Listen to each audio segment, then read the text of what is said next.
But that means if we want a better politics, and I'm addressing the American people now, if we want a better politics, it's not enough just to change a congressman or change a senator or even change a president.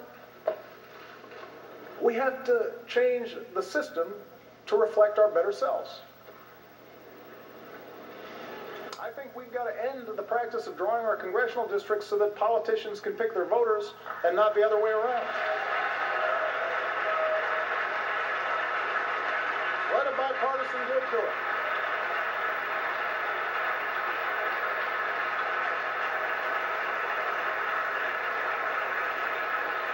I believe we've got to reduce the influence of money in our politics so that a handful of families or hidden interests can't bankroll our elections.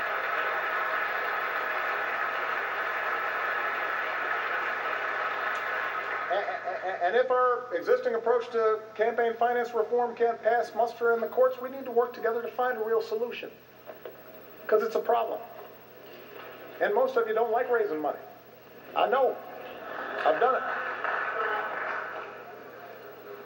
We've got to make it easier to vote, not harder. We need to modernize it from the way we live now.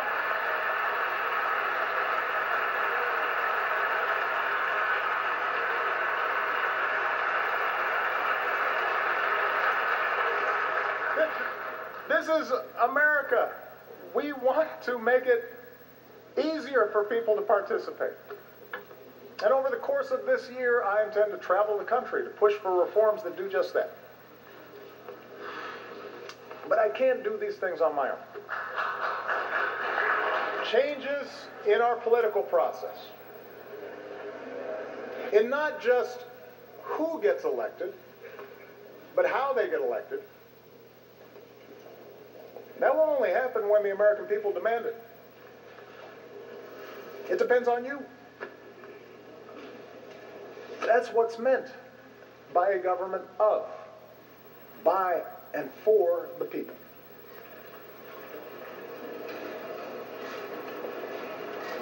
What I'm suggesting is hard.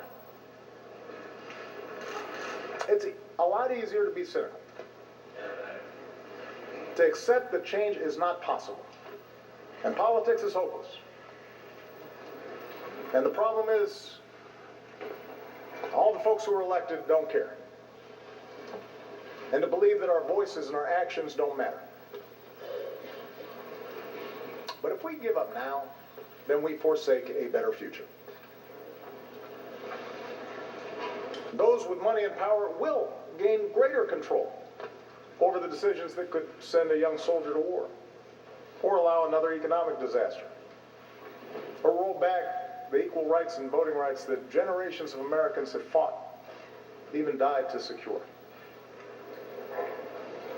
And then, as frustration grows, there will be voices urging us to fall back into our respective tribes, to scapegoat fellow citizens who don't look like us, or pray like us, or vote like we do, or share the same background. We can't afford to go down that path.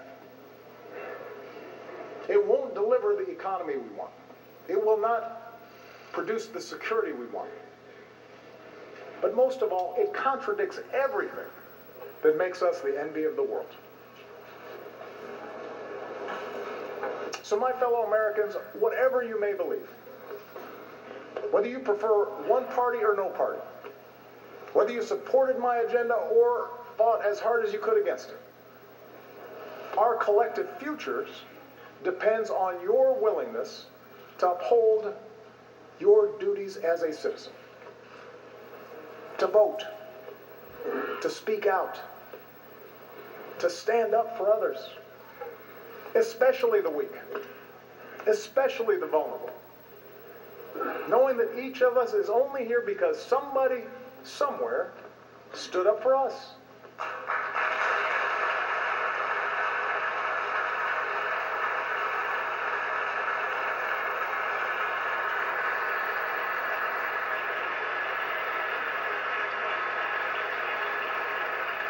We need every American to stay active in our public life, and not just during election time, so that our public life reflects the goodness and the decency that I see in the American people every single day. It is not easy. Our brand of democracy is hard. But I can promise that a little over a year from now, when I no longer hold this office, I will be right there with you as a citizen, inspired by those voices of fairness and vision, of grit and good humor and kindness that have helped America travel so far. Voices that help us see ourselves not first and foremost as black or white or Asian or Latino, not as gay or straight, immigrant or native born, not Democrat or Republican, but as Americans first, bound by a common creed. Voices Dr. King believed would have the final word. Voices of unarmed truth and unconditional love. And they're out there, those voices. They don't get a lot of attention. They don't seek a lot of fanfare. But they're busy doing the work this country needs doing. I see them everywhere I travel in this incredible country of ours. I see you, the American people. And in your daily acts of citizenship, I see our future unfolding. I see it in the worker on the assembly line who clocked extra shifts to keep his company open, and the boss who pays him higher wages instead of laying him off.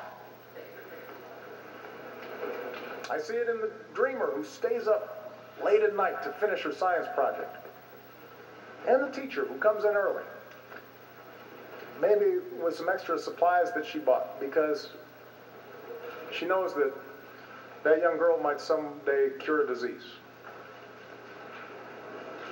I see it in the American who served his time, made bad mistakes as a child, but now is dreaming of starting over. And I see it in the business owner who gives him that second chance. The protester determined to prove that justice matters. And the young cop walking the beat, treating everybody with respect, doing the brave, quiet work of keeping us safe. I see it in the soldier who gives almost everything to save his brothers. The nurse who tends to him till he can run a marathon.